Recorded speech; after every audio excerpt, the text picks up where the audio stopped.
Hello students, good morning, welcome back to learn with Alice classes. So हमने अब तक क्या पढ़ लिया था? हमने रैशनल नंबर की एक्सरसाइज खत्म कर ली थी। Rational number we have completed. ठीक है, अब हम आज डिस्कस करेंगे चैप्टर नंबर 13 जिसका नाम क्या है? जिसका नाम है एक्सपोनेंट्स एंड पावर्स। ठीक है, एक्सपोनेंट एंड पावर्स। अब क्या मतलब है क्या नहीं है ये हम चैप्टर के अंदर चल के समझेंगे। ठीक है, अच्छा आप सब बताओ, आपको मास पता है अर्थ का कितना मास होगा? भाई अर्थ का मास तो ऑब्वियसली सबका मास से ज्यादा होगा। क्यों? क्योंकि जो मेरा मास है लाइक 50 kg। आपका मास होगा, जो मेरी वीडियोस को देख रहे हैं, किसी का 40 होगा, किसी का 35 होगा, क्योंकि आप सब क्लास 7th के स्टूडेंट है तो आपका वजन इससे ज्यादा तो नहीं होना चाहिए। ठीक है, अब 50 kg है तो उसको तो मैं इजीली रिप्रेजेंट भी कर सकती हूँ और बोल भी सकती हूँ, इट्स लाइक 50। लेकिन जो अर्थ है वो सब हम सबको होल्ड किए हुए है ना, तो हम सबको जब उसने होल्ड कर रखा है तो उसका मास तो बहुत ज्यादा होगा। देखो, can we count it? 1 2 3 4 5 6 7 8 9 10 11 12 15 16 17 18 19 20 21 22 23 24 25 digits हैं। फिर हम इनको गिनेंगे कि करोड़ से भी बहुत ज्यादा एक्स्ट्रा करोड़ आएंगे, तो हम इसको गिनना, देखो ये लोग गिनने बेचारे कोशिश करे हैं पर लास्ट में इनसे कैलकुलेट ही नहीं हो रहा है कितना है, नहीं रीड कर सकते।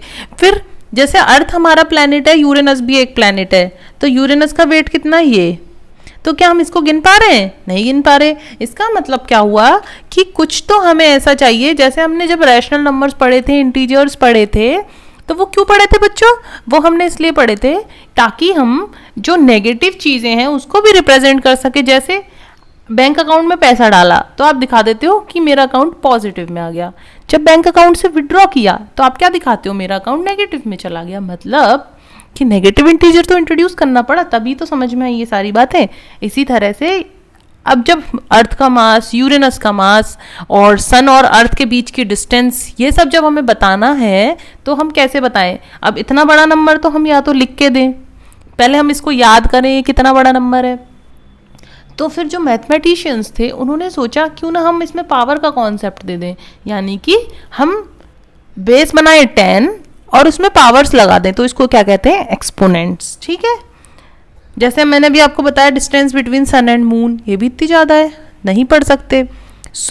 बहुत ज़्यादा लार्ज नंबर्स को डिफ़िकल्ट है लिखना भी और रीड करना भी, अंडरस्टैंड करना भी और कंपेयर करना भी। अब मैं आपसे कहूँ इन दोनों नंबरों में से कौन बड़ा है, आपको कितनी देर लग जाएगी ये बताने में कि इन दोनों में से कौन बड़ा है?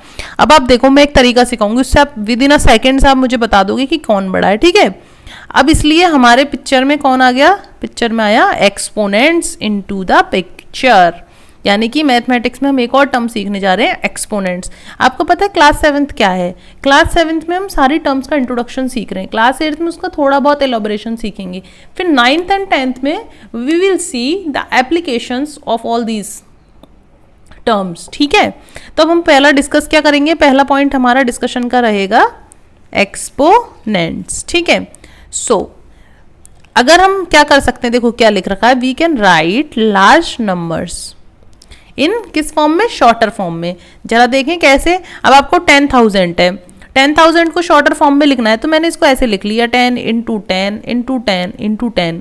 ठीक है, अब आप कह रहे होंगे कि मैम आप इसको ऐसे भी लिख सकते थे 2 into 5 into 2 into 5 into 2 into 5।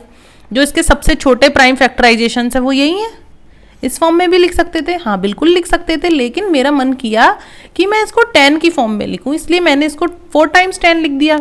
अब ये 10 कितनी टाइम्स है? 1 2 3 और 4, तो इसलिए हमने 10 के ऊपर क्या लगा दिया? पावर 4। और ये क्या रिप्रेजेंट करता है? ये रिप्रेजेंटेशन का मतलब होता है कि 10 जो है 4 टाइम्स मल्टीप्लाई हो रहा है।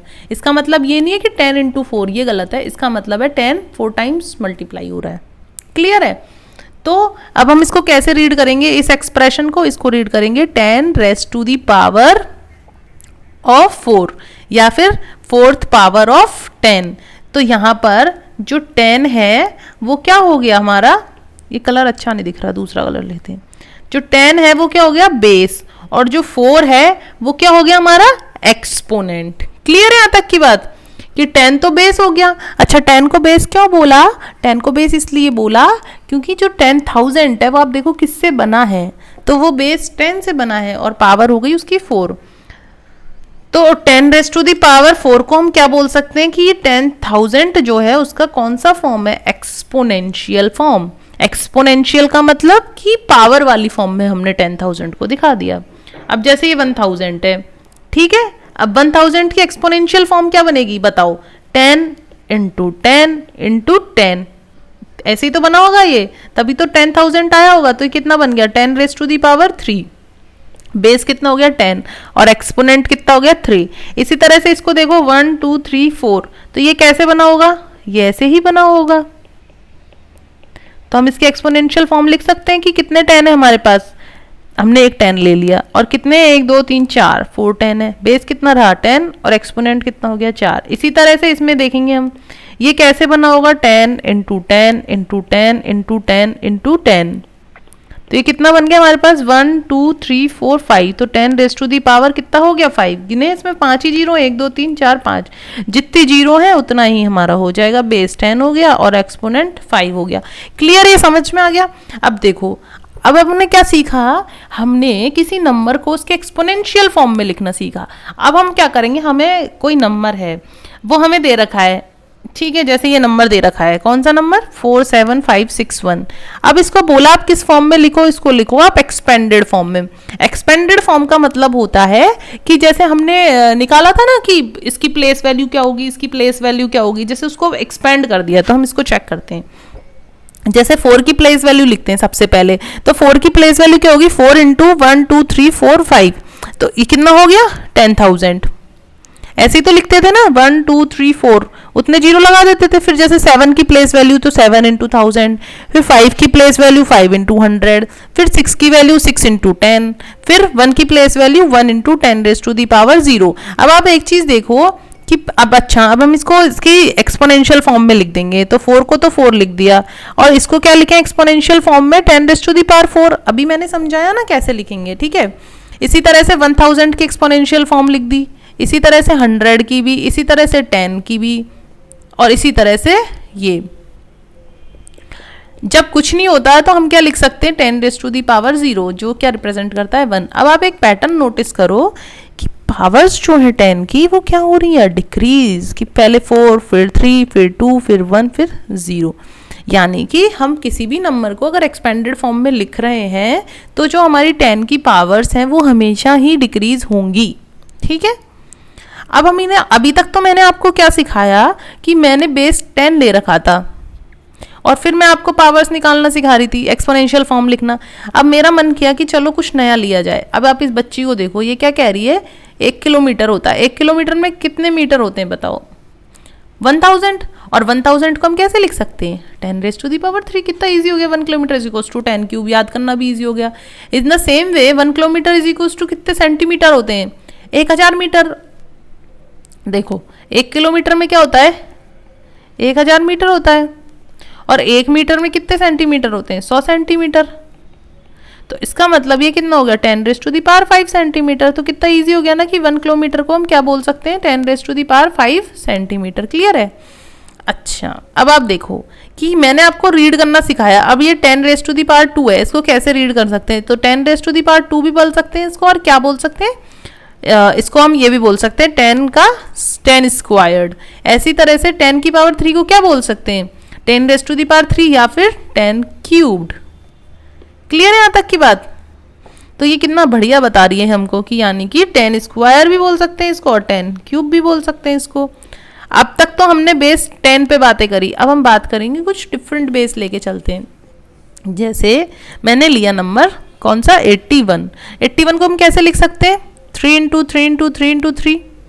ये कैसे पता चलेगा 81 को यही लिखना है, आपको पता ही है सबको। 81 को अब मैं प्राइम फैक्टराइजेशन से करूं तो ऐसे ही तो करते, ये देखो पता चल गया। अब क्या करें, अब बेस कितना हुआ यहाँ पे, बेस वही होता है जो एक नंबर कॉमन दिखाई दे रहा होता है। तो सबसे ज्यादा कॉमन नंबर 3 दिखाई दे रहा है, कितनी बार दिखाई दे रहा है वो उसकी पावर हो जाती है। जितनी बार दिखाई देता है वो पावर हो जाती है, और जो कॉमन नंबर होता है वो क्या हो जाता है बेस। ध्यान रखना, जो नंबर जितनी बार दिखाई देता है that is exponent, means that is power, and जो नंबर कॉमन होता है वो नंबर क्या हो जाता है, वो हो जाता है बेस। क्लियर यहाँ तक।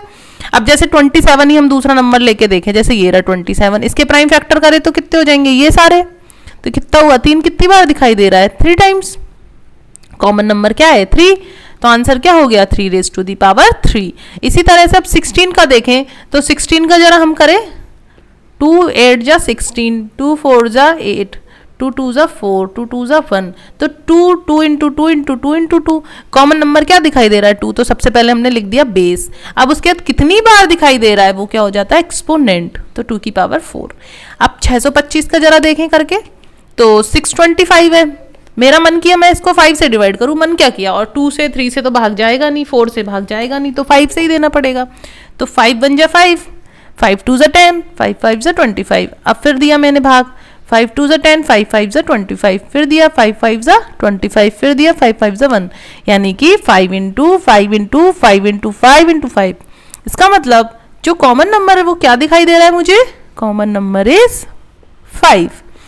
अब कितनी बार दिखाई दे रहा है, यानी कि हाउ मेनी टाइम्स, तो हाउ मेनी टाइम्स 4 टाइम्स। तो जो हाउ मेनी टाइम्स वाली चीज होती है वो तो आपकी क्या हो जाती है एक्सपोनेंट, और जो कॉमन नंबर हो जाता है वो आपका हो जाता है बेस। Clear, very good. अब आपका मन किया कि मैम बेस जरा नेगेटिव इंटीजर करो, अभी आपने हमें पॉजिटिव इंटीजर सिखा दिया, 10 सिखा दिया, अब मेरा मन किया चलो भाई बेस को नेगेटिव इंटीजर कर देते हैं। अब हमने ले लिया -2, अब आप इसको एक्सपेंड करो, मैंने आपको सिखाया, जैसे आपको या तो मैं क्वेश्चन देती कि -8 है ना, अब मैंने आपको दिया कि -2 की पावर है 3 दे रखा है, यानी कि ये 3 क्या रिप्रेजेंट करेगा अब आपको कि 3 टाइम्स है, और कॉमन नंबर क्या है -2, तो कॉमन नंबर लिखा कितनी बार 3 बार लिख दिया। अब आपका बहुत ही नॉर्मल सा मैथमेटिक्स लगाना है कि -2 इंटू -2 कितना हो जाएगा 4, और 4 इंटू -2 कितना हो जाएगा 1 प्लस 1 माइनस, तो आंसर विल बी -8। अब इसको देखो, ये एक माइनस, ये माइनस, ये कितना हो गया 4, फिर ये 4 इंटू -2 -8, फिर माइनस इंटू माइनस तो प्लस, और 8 2 जा 16। अब ये देखो -2 इंटू 5, तो -2 तो हमें पता है -2 और 4 तक तो कितना हो जाता है 16 इंटू 2 -32। अब आपने एक पैटर्न ऑब्जर्व किया, जब -2 की पावर क्या थी कोई ऑड नंबर, तब तो रिजल्ट नेगेटिव था, और जब -2 की पावर इवन नंबर थी तो रिजल्ट पॉजिटिव था। एक चीज पे और चेक कर लेते हैं, -2 की पावर 2 भी ले लेते हैं। जब -2 की पावर मैंने 2 ली तो क्या हुआ 4 आ रहा है। इसका मतलब जब किसी नेगेटिव नंबर की पावर ऑड है तो रिजल्ट क्या देगा नेगेटिव, और जब किसी नेगेटिव नंबर की पावर इवन है तो रिजल्ट कैसा आएगा पॉजिटिव। ध्यान रखना, बहुत इंपॉर्टेंट कंक्लूजन है। क्लियर है, दोबारा देख लो, जब मतलब किसी भी नेगेटिव नंबर की पावर कैसी थी ऑड, तो रिजल्ट कैसा था नेगेटिव, और जब किसी नेगेटिव नंबर की पावर कैसी थी इवन, तो रिजल्ट कैसा था पॉजिटिव। ठीक है, अब आप देखो, मैंने आपको रीड करना सिखा दिया, फिर से सिखा देती हूँ। जैसे a इंटू ए है तो ये क्या बन जाता है a की पावर 2 की, a कितनी बार है और कॉमन नंबर क्या है, तो हमें a रेज टू पावर 2 भी है a square. In the same वे इसको क्या बोलेंगे बच्चों, समझ में आ रहा है, इसको क्या बोलेंगे a क्यूब। इसी तरह से इसमें कितनी पावर है a की 4, तो इसको क्या बोलेंगे 4th पावर ऑफ a। अब हमसे कह दिया, अभी तक तो हमने क्या हुआ पावर को एक्सपेंड करना सीखा था। अभी तक के क्वेश्चन कैसे देखे थे, जैसे ये था 81 को हमने लिख दिया 3 की पावर 4। इसी तरह से अब हमको गिवन कर दे कि जो है 256 है, इसको आप एज अ पावर ऑफ 2 बना के दिखाओ। तो मैंने क्या करा 256 के प्राइम फैक्टर्स करे, फिर मैंने देखा कि 256 बराबर क्या आ रहा है, मैंने लिखा 2 into 2 into 2 into 2 into 2 into 2, 1 2 3 4 5 6 7 8, 1 2 3 4 5 6 7 और 8। हमेशा ये याद रखना है कि जब हम ऐसे रिप्रेजेंट कर रहे हैं तो यहाँ मल्टीप्लाई का ही साइन आएगा, प्लस का साइन नहीं आएगा। प्लस नहीं कर रहे हैं हम, मल्टीप्लाई कर रहे हैं। अच्छा, अब कॉमन नंबर क्या दिखाई दे रहा है, मुझे तो 2 दिखाई दे रहा है। अब कितनी बार दिखाई दे रहा है, कितनी बार दिखाई दे रहा है 1 2 3 4 5 6 7 8, तो 256 का इन द फॉर्म ऑफ 2 क्या रिप्रेजेंटेशन हो गया, ये हो गया। आई होप आप सबको ये बातें समझ में आ गई होगी। अब चलो कुछ कंपैरिजन वाले क्वेश्चन देखते हैं कि मैंने कहा कि 8 की पावर 2, 8 की पावर 2 का मतलब क्या हुआ, कॉमन नंबर है 8 और वो कितनी बार है, वो है 2 टाइम्स, लिख दिया। 2 की पावर 8 का क्या मतलब है कि कॉमन नंबर क्या है 2, और ये क्या है, पावर है, यानी कि वो कितनी बार है, 8 टाइम्स है। देखो मैं खुद गलती कर रही थी, मैं 8 लिखने वाली थी जो कि गलत है। 2 कॉमन नंबर है, नंबर तो 2 ही आएगा, लेकिन वो कितनी बार आएगा वो पावर डिसाइड करेगी। तो ये आ जाएगा कितनी बार, 8 टाइम्स। हो गया क्या 8? अब हो गया। अब 8 × 8 कितना होता है, 64, और ये सारों को मल्टीप्लाई करके क्या आता है, 256। तो विच वन इज ग्रेटर, तो 2 की पावर 8 इज ग्रेटर देन 8 की पावर 2। क्लियर है यहाँ तक की बात? आपको कंफ्यूज नहीं होना, हमेशा बेस देखना है। यहाँ पर बेस क्या है, 2 है ना, और यहाँ पर बेस क्या है, 8। 8 कितनी बार आएगा, 2 बार, और 2 कितनी बार आएगा, 8 टाइम्स।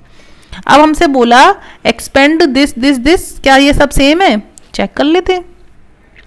a3b², a3 का मतलब क्या हुआ कि a कितनी बार आएगा, 3 टाइम्स लिख दिया, और इसका क्या मतलब है, b 2 टाइम्स आएगा। अब बात ये आती है कि इन दोनों के बीच में साइन क्या आएगा, जब कुछ भी साइन गिवन नहीं होता तो मल्टीप्लाई का ही साइन आता है। क्लियर? अब यहाँ a कितनी बार है, 2 बार, और b कितनी बार है, 3 टाइम्स। इसी तरह से ये b 2 टाइम्स और a 3 टाइम्स, a 2 टाइम्स और b 3 टाइम्स। तो कोई ऐसा था जिसमें a 2 टाइम्स आया हो? और मैंने आपको याद है मल्टीप्लिकेशन की कम्यूटेटिव प्रॉपर्टी बताई थी कि a × b is equals to b × a। तो in the same way a² b³ is equals to b³ a²। तो इसका मतलब ये और ये जो है सेम है, ठीक है। और बाकी सारे सेम क्यों नहीं है, क्योंकि सब में a और b की जो पावर है, जो a और b कितनी बार आएंगे वो डिफरेंट है। जैसे हम इन दोनों में चेक करें, a कितनी बार है, 1 2 3 बार a, और इसमें a कितनी बार है, 2 बार। तो ये बराबर नहीं हो सकते। इसमें b कितनी बार है, 2 बार, और इसमें b कितनी बार है, 3 बार। तो ये बराबर नहीं हो सकते। अब ये और इसमें देखते हैं, a कितनी बार है, 2 बार, और इस वाले में a कितनी बार है, 2 बार। इसमें b कितनी बार है, 1 2 3, और इसमें कितनी बार है, 1 2 3। तो इसका मतलब दे कैन बी सेम, और आंसर देख लो यही है। चलो अब हम 1 के ऊपर ट्राई करते हैं कुछ। जैसे आपको एक चीज़ पता है, 1 की पावर या किसी की भी पावर 0 हो, यानी कि वो नंबर है ही नहीं। तो जब है ही नहीं तो क्या मतलब होता है उसका, 1, यही तो होता है। मैंने आपको ये बताया कि पावर ये रिप्रेजेंट करती है कि वो नंबर कितनी बार आएगा। अब किसी के ऊपर लग गया 0, तो 0 लग गया, इसका मतलब कि वो नंबर है ही नहीं, यानी कि उसकी कोई पावर ही नहीं है। तो उसका क्या मतलब हो गया, उसका मतलब हो गया कि वो 1, क्योंकि जो दिखाई नहीं देता वो 1। जैसे 5 है, तो मैं इसको 5 × 1 लिखूँ या 5 लिखूँ, एक ही बात है। तो मैं इसको ऐसे भी लिख सकती हूँ, 5 × 1 की पावर 0 या 5 × 5 की पावर 0। बेस कुछ भी हो सकता है, किसी भी नंबर की पावर 0 होगी तो वो हमेशा रिजल्ट इज, यानी कि a की पावर 0 इज ऑलवेज 1। क्लियर है यहाँ तक की बात? ठीक है। अब जरा 1 की पावर पे ऑपरेट करते हैं, तो ये 1 की पावर कितनी है, 5। तो 1 यानी कि कोई कॉमन नंबर क्या रहेगा, 1, और वो कितनी बार है, 5 टाइम्स। 1 को आप कितनी भी बार मल्टीप्लाई करो हमेशा क्या ही आएगा, 1 ही आएगा। अब -1 की पावर देख लेते हैं, कितनी है, 3, यानी कि -1 कितनी बार है, 3 बार। तो -1 × -1 1, और 1 × -1 -1। अब -1 की पावर ले ले रहे हैं 4। तो जैसे हमने ऑड इवन इंटीजर्स अभी तो करा, तो ये भी वही सेम चलेगा इसमें। अब ये कितना आ गया, -1 -1 1 1 -1 -1, फिर माइनस माइनस प्लस, फिर प्लस माइनस माइनस। तो आंसर क्या आ गया, -1। इसका मतलब, अच्छा और देख लेते हैं, -10 की पावर 3, यानी कि कॉमन नंबर क्या है, -10, और वो कितनी बार है, 3 बार। तो ये कितना हो गया, minus minus plus, plus minus minus. Clear है? अच्छा, तो कभी आपने ये सोचा कि क्या ऐसा भी हो सकता है क्या, ये पावर ही माइनस में आ जाए, ये भी पावर। ये पावर माइनस में आने का मतलब है इनवर्स। इनवर्स का मतलब होता है कि आप इसको आप कैसे रिप्रेजेंट करोगे, ऐसे इस पावर को ऊपर ले जा सकते हो, तो अब इसका सोल्यूशन क्या हो जाएगा, ऐसे। यानी कि ये जो सब नंबर न्यूमरेटर में चल रहा था ये चला जाएगा डिनोमिनेटर में, और इसका आंसर आ जाएगा 1/1000, वो भी माइनस। क्लियर है यहाँ तक की बात?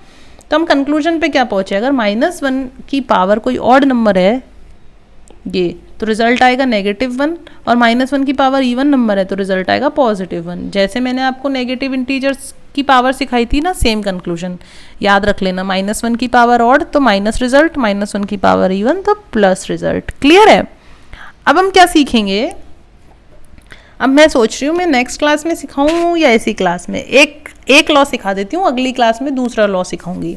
अब हम कुछ लॉ सीख रहे हैं कि मान लो कि दो नंबर्स को मल्टीप्लाई कर रहे हैं, ऐड कर रहे हैं, जैसे आपने अलजेब्रा में भी मैंने सिखाया था कि दो जो एल्जेब्रिक एक्सप्रेशन है उनको कैसे ऐड करेंगे, या फिर रैशनल नंबर्स में भी हमने सीखा था कि दो रैशनल नंबर्स को कैसे ऐड करेंगे, दो फ्रैक्शंस को कैसे ऐड करेंगे, दो इंटीजर्स को कैसे ऐड करेंगे।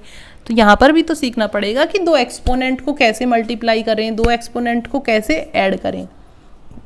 ठीक है, तो अब आप देखो कि हेडिंग क्या कह रही है, मल्टीप्लाई करना सीखेंगे किसको, पावर्स को जिनके बेस क्या रहे सेम। क्वेश्चन देखो क्या कह रहा है, एक है 2 की पावर 3 जिसको मल्टीप्लाई करना है 2 की पावर 2 से। अब आपको 2 की पावर 3 जो है इसका बेस क्या दिखाई देता है, 2 की पावर 3 का बेस क्या दिखाई देता है, मुझे तो 2 दिखाई दे रहा है, और 2 की पावर 2 का बेस 2, और इसकी अच्छा अब हम इसमें कैसे लिखा करेंगे, हम लिखेंगे बेस बराबर 2, फिर हम लिखेंगे पावर, एक में 3 है और एक में क्या है 2। क्लियर है यहाँ तक की बात। तो हमारा जो एम है उसमें हम सबसे पहले चेक करेंगे जो हमें दो टर्म्स दे रखी हैं उनके बेसिस क्या हैं, क्या वो सेम है, मुझे सेम दिखाई दे रहे हैं। फिर हम उनकी पावर देखेंगे, तो पावर एक की 3 है एक की 2 है, तो हम कैसे लिखेंगे, हम लिखेंगे सबसे पहले बेस, फिर जो उनकी पावर्स हैं उनको क्या कर देंगे ऐड, तो हमारा आंसर आ जाएगा। तो ये जो सोल्यूशन बना इस क्वेश्चन का ये सोल्यूशन हो गया। क्लियर है यहाँ तक की बात। अब इस तरह से जैसे इसमें देखो इस टर्म का बेस क्या है, ऐसे लिखेंगे 2a, और पावर कितनी है इसकी 2। फिर दूसरे वाली टर्म पे जाएंगे, इसका बेस कितना है a और पावर कितनी है 4। सेकेंड स्टेप क्या रहेगा, check the basis, are they equal, yes they are equal, तो फिर हमने लिख लिया बेस। फिर हम क्या कर दें, पावर्स को ऐड कर देंगे, खत्म क्वेश्चन। तो ये फॉर्मूला कब तक अप्लाई होगा, ये फॉर्मूला जब तक अप्लाई होगा जिनका बेस सेम है। तो हम चेक करें, और वो भी मल्टीप्लाई के केस में, एडिशन में ऐसा नहीं कर सकते। अगर यहाँ एडिशन का ऑपरेशन हुआ बीच में, अभी किसका ऑपरेशन है मल्टीप्लाई का, एडिशन के ऑपरेशन में ऐसा नहीं कर सकते। हमने इस टर्म का बेस चेक किया -3, पावर चेक करी 2, फिर इस टर्म का बेस चेक किया तो इस टर्म का बेस भी मुझे -3 दिखाई दिया, और पावर चेक करी तो 4। तो रिजल्ट क्या आ गया, इसका रिजल्ट आ गया, हमने लिखा बेस, फिर पावर्स को हमने कर दिया ऐड, तो ये आंसर हो गया। इसी तरह से यहाँ देखो ये बेस इसका क्या हुआ -11, पावर क्या हुई इसकी 2, यहाँ पर बेस क्या है -11 और पावर क्या हुई यहाँ पर 4। क्लियर है। तो अब हमारा बेस सेम दिखाई दे रहा है तो हमने बेस लिख दिया, पावर को क्या कर देंगे ऐड, क्यों, क्योंकि बीच में मल्टीप्लाई का साइन है। तो ये हो गया एक तरीका। तो एक जनरल फॉर्मूला क्या बन गया, अगर कोई इंटीजर a है और उसमें ऐसे गिवन है a की पावर m इंटू a की पावर n, तो रिजल्ट क्या हो जाता है, बेस लिखते हैं और फिर पावर्स को ऐड कर दिया जाता है। क्लियर है बात। इस पे बेस्ड मैंने आपको एग्जांपल भी सिखा दिए। अब जैसे ये क्वेश्चन देखो 2 की पावर 3 इंटू 3 की पावर 2, बेस क्या है इसमें 2 और इसमें बेस क्या है 3, तो क्या जो हमने सीखा है वो अप्लाई होगा, नहीं। आप इसको ऐसे नहीं कर सकते क्योंकि इसमें बेस 2 है इसमें 3 है, इसका मतलब बेसिस सेम नहीं है, इसलिए हम एक्सपोनेंट्स को जो है ऐड नहीं करेंगे। क्लियर है। अब हम सीखेंगे dividing powers with the same base. तो मुझे लगता है इस क्लास में थोड़ा सा ज़्यादा हो रहा है, नेक्स्ट क्लास में हम डिवाइडिंग पावर सीखेंगे, फिर हम एक पावर ऑफ पावर का फंक्शन भी सीखेंगे, फिर हम कुछ एग्जाम्पल्स करेंगे, फिर हमारा चैप्टर में एक और सब टॉपिक है, उसके बाद हमारा चैप्टर फिनिश हो जाएगा। ठीक है, तब तक के लिए थैंक यू, बाय बाय।